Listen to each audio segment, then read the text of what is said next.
এক ছিল ভারী বুদ্ধিমান ছাগলছানা, তার নাম ছিল রামু। সে দেখতে যেমন নাদুস নুদুস, তার বুদ্ধিও ছিল তেমনই ধারালো। একদিন ঘাস খেতে খেতে সে দলছুট হয়ে বনের অনেক গভীরে চলে এলো। আর সামনেই ছিল একটা বড় অন্ধকার পাহাড়ের গর্ত। ছাগলছানা ভাবলো, রাত তো হয়ে এলো, আজ রাতটাই এই গর্তেই কাটিয়ে দিতে হবে। কিন্তু বিপদের কথা হলো এই যে সেই গর্তটা ছিল এক মস্ত বাঘের আস্তানা। ছোট্ট ছাগলছানা তা জানতো না, তাই গর্তে ঢুকে আরাম করে বসেছে। এমন সময় বাঘ মামা শিকার সেরে বাড়ি ফিরল। আজ শিকার করে ফিরতে ফিরতে বেশ অনেকটা দেরি হয়ে গেল। গর্তের মুখে ভারী এক জোড়া পায়ের শব্দ শুনে ছাগলছানা তো ভয়ে বুক দুরু দুরু। কিন্তু সে দমবার পাত্র নয়। সে জানতো ভয় পেলে বাঘ তাকে এক ঘ্রাসেই সাবার করে দেবে। তাই সে এক ফোন দিয়ে হাঁটল। ওরে বাবা রে, এ কার পায়ের আওয়াজ? যে মনে হচ্ছে একটা বাঘ আসছে। না, আমাকে ভয় পেলে হবে না, তাহলে এক রাশেই সাবার করে দেবে আমাকে। কিছু একটা ফোন দিয়ে আট রামু। এ কি, আমার গর্তের ভিতর কে ঢুকে বসে আছে? এই কে রে আমার গর্তের মধ্যে? ওরে বাবা, চোখ দুটো তো অন্ধকারে আগুনের গোলার মতো জ্বলছে। না, একটু নরম সুরে জিজ্ঞাসা করে দেখি, যদি কোনো উত্তর পাওয়া যায়। ও হ্যাঁ, গর্তের ভিতর কে তুমি? একটু কথা বলো তো দেখি। ছোট্ট ছাগলছানা গলাটাকে যতটা সম্ভব ভারী আর গম্ভীর করে চেঁচিয়ে বলল, শিং নেই তার, দাঁড়িয়ে আছে। বনের বাঘ তার কাছে আসে, সাতটা বাঘের মাথা দিয়ে জল খাবার তার তৈরি থাকে গো, তৈরি থাকে। শুনেই তো বাঘের আত্মারাম খাঁচা ছাড়া। সে ভাবল, গর্তের ভিতর নিশ্চয় এমন কোনো ভয়ঙ্কর জানোয়ার ঢুকেছে যে একাই সাতটা বাঘ চিবিয়ে খায়। ওরে বাবা রে, এ তো সাক্ষাৎ জম। সাতটা বাঘ দিয়ে কিনা নাস্তা করে। পালায় পালায়, প্রাণটা নিয়ে আগে বনের বাইরে যায়। বাঘ আর এক মুহূর্ত না দাঁড়িয়ে লেজ গুটিয়ে দৌড় দিল। পথে দেখা হলো এক ধূর্ত শিয়ালের সঙ্গে। শিয়াল জিজ্ঞাসা করলো, আরে মামা, অমন হন্তদন্ত হয়ে লেজ গুটিয়ে পালাচ্ছ কেন? পিছনে কি জম লেগেছে নাকি? ওরে ভাগ্নে, জমই বটে। আমার গর্তে এমন এক জানোয়ার ঢুকেছে যে প্রতিদিন সাতটা করে বাঘ চিবিয়ে খায়। আমি আজ অল্পের জন্য বেঁচে গেছি। মামা, মামা তুমি তো দেখছি বেশ ভয় পেয়েছো। সাতটা বাঘ খায় এমন জানোয়ার দুনিয়ায় আছে নাকি? ওটা নিশ্চয় কোনো ছাগলই হবে। চলো তো দেখি। না বাবা, আমি আর ওখানে নেই। তুই যদি আমাকে ফেলে পালাস, তখন আমি কি করব? আরে মামা, চাপ নিও না, আমি তোমার ভাগ্নি। তোমাকে কি ফেলে কখনো চলে আসতে পারি? চলো দেখি, তারপরে তুমি এই শিকার করে এসে রাত্রেবেলা কোথায় থাকবে? চলো। আচ্ছা, ওই বাঘ যদি আবারও ফিরে আসে, তখন আমি কি করব? না না রামু, না, ভয় পেলে চলবে না, মনে সাহস নিয়ে আয়।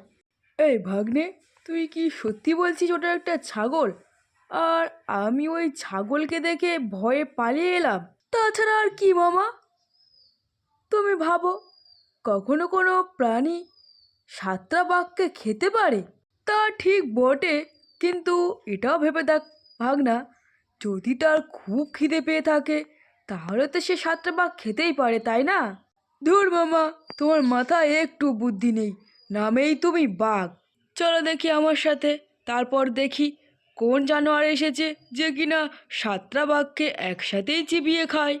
বাঘ ও শিয়াল জঙ্গলের গভীর দিয়ে আবারও সেই গর্তের কাছে যেতে থাকে।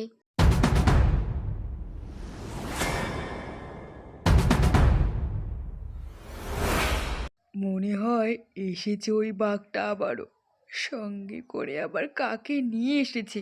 না রামু, না, অন্য কিছু মতলব ভাব। বাঘ শিয়ালের কানের কাছে গিয়ে ফিস ফিস করে বলতে থাকে, "বাঘরে, এই গর্তের ভিতর আছে।" ঠিক আছে মামা, আমি আছি, তুমি চিন্তা করো না। এই কে রে?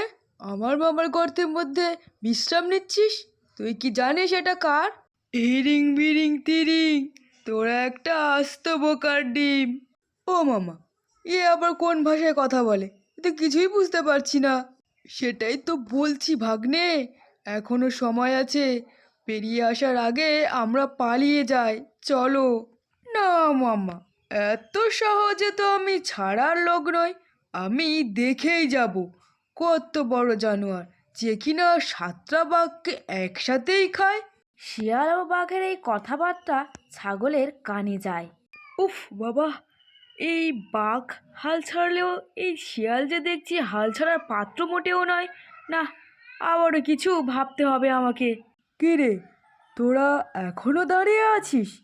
ঠিক আছে, দাঁড়া, আমার চেলা চামুন্ডেদের ডাকছি, তারপর তোদের মজা আমি দেখাবো। ইরিং বিরিং তিরিং, চেলা চামুন্ডে কিরিং, আয়, তোরা সবাই আয়। ছাগলছানা বেশ কিছুক্ষণ ধরে এটা উচ্চারণ করতে থাকে। ভাগ্নে, আর দাঁড়াতে পারছি না, তুমি থাকবে থাকো, আমি এই চললাম বাপু। ভাবগতিক একদম ঠিক লাগছে না। ও মামা, আমারও তাই মনে হয় গো। তুমিই ঠিক বলেছ, চলো মামা পালিয়ে যাই। আমি এত তাড়াতাড়ি মরতে চাই না মামা। বাঘ ও শিয়ালের পালিয়ে যাওয়ার কথাটিও ছাগলের কানে যায়। অবশেষে তাহলে পালানোর কথা ভাবছে। না না, আরও একটা কিছু করতে হবে। ওহ আমার চেলাচামুন্ডে, তোরা চলে এসেছিস। যা, আজকে তোদের জন্য ভালো ভালো খাবার বাইরে অপেক্ষা করছে। একটা বাঘ, সাথে শিয়ালও ফ্রি। চলে যা তোরা, যা, আজ আনন্দ উল্লাস কর তোরা। ওরে বাবা রে, কে কোথায় আছো? আমাদের বাঁচাও, খেয়ে নিল, আমাদের খেয়ে নিল। এই কথা বলতে বলতে মামা ও ভাগ্নে তো মরি বাঁচি করে পালাতে থাকে। আর ছোট্ট ছাগলছানা তা দেখে মহা আনন্দ পায়। উফ বাবা, আজ একটা অভিজ্ঞতা হলো বটে। ভাগ্যিস দলছুট হয়ে গিয়েছিলাম, না হলে বাঘ ও শিয়ালের এমন অবস্থা কি দেখা পেতাম? না না, সকাল হতে না হতেই আমাকে বেরিয়ে পড়তে হবে, না হলে আবারও বিপদ হতে পারে। পরের দিন সকাল হতে না হতেই ছোট্ট ছাগলছানা বাড়ির উদ্দেশ্যে বেরিয়ে পড়ে।